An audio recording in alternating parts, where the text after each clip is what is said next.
One of the core pieces of wisdom we've forgotten in today's material world of convenience is that a man must be initiated in order to become himself in his fullness. That means spiritually initiated as well as initiated into the tribe or the culture. We can be deeply affiliated with a culture or have spiritual beliefs, but until we've been initiated, we're not fully charged, we're not fully ourselves, if you will. Now, the theory goes when it comes to masculine initiation that women are initiated by nature itself. They experience pain via the period, and that evolves them, if you like, into sexual beings. Childbirth evolves them into more mature women. They're into proper womanhood at that point. Of course, women get the flip side of that as well, in that they're attractive to men without really having to do too much. Simple looks will attract a man. For men, it's very much the other way around. We are not initiated by life itself. So cultures throughout time, throughout the world, all different backgrounds, have had differing models to initiate men into mature manhood, number one, but also as the adherents of a given culture. They become the tradition, if you like. You could give an example of this as baptism or bar mitzvah, but even if you go into the middle of nowhere in a rainforest, you'll find all sorts of brutal examples of initiation in tribes. They often involve pain and challenge. And this is because the idea is that men must come to terms with the innate suffering of life, overcome it, if you will, in order to become proper men. Now, with that, as I say, they also become the elders of the tribe once they step in to that proper role of manhood. Now, when we look at the state of the modern world, we can see that modern men aren't being initiated. It's why we chase purely material things. We don't think the deeper elements of life, like nation, community, culture, tradition, spirit, matter nearly as much money that you can ascertain, as many women you can bed, and so on. So initiation is really about forming a deeper sense of who you are, becoming what you really are. And the modern world doesn't really allow for that, again, because it's very closed off to the spiritual dimensions as well.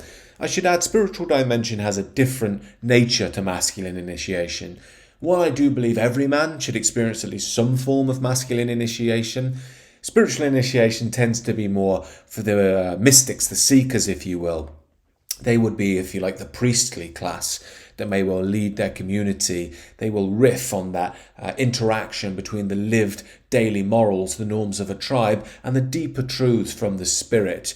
Of course, that would be a prophetic type figure, or the saints that we've had throughout time in the West that have all been forgotten in this day and age. But what does that actually mean in practical terms? Well, the core notion here is that there's a melting of the individual ego, the individual self. The individual ego thinks about the world through the prism of itself. So we might say, Richard wants X. I'm upset by a certain event because it's bothered me and my background because of my own specific experiences in life. The spiritual initiation moves beyond this level. Life is no longer about the individual small self, but actually the big self. That could be described as spirit or being with a capital B.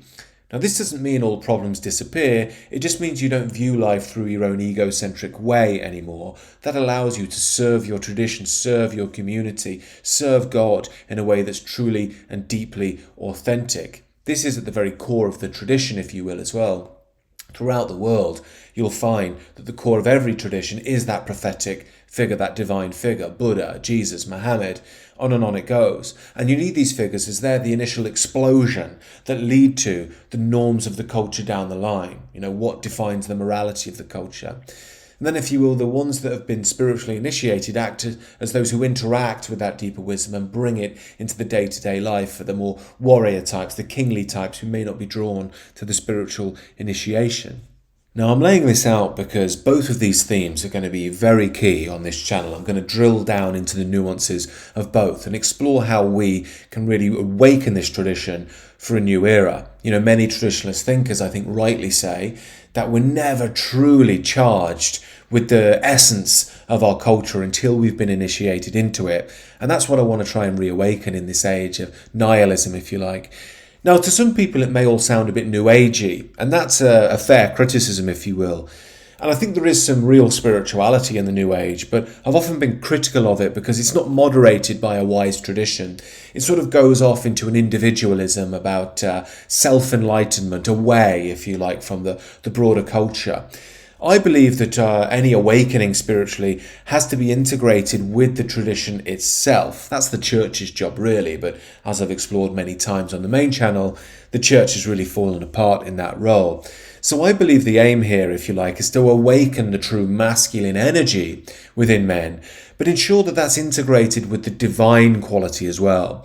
You know, we can see lots of masculine awakening happening at the moment in the West. Arguably, even Andrew Tate is part of that. But because he's not moderated by the tradition, it veers off into self-centeredness, money, women, being the king, the star. That's Western, or modern Western anyway. That's not the true tradition, which would be foregoing the self, if you will, for the deeper wisdom, the deeper tradition, God, and so on. Now, of course, that comes with a freedom for you as an individual, but it's not about that fundamentally. It's about something much more profound. I often give this example. You may have heard me say it before, but it's so important, it's worth mentioning. There's a meditation group I used to attend about 10 years ago in London. And one day a crazed guy about 6'4" turned up, very violent, very aggressive, was causing trouble. And all of these lovely, sweet New Age men, they'd all talk about love and toxic masculinity, but they didn't know how to deal with this man. And they basically ran off at the end of the session because they didn't want to deal with him. And it was left to me and this old man and 3 women to talk to him and say, look, could you not come back? Now, he was fine about it when we spoke with him, but it went to teach me a very important lesson. That's that you need that spiritual heart of love so you don't get lost in your own ego, so you don't fall into tyranny, so we don't fall into self-centeredness and nihilism. But at the same time, we also need to find those good, true masculine qualities that allow us to deal with the challenges of life. We can't escape those in some secret backroom crypt of a church talking about how we're the loving ones and the world isn't. You know, we need to embrace both of these forms of initiation. Ultimately, they are one down the line, but they manifest in different ways, the masculine and the spiritual.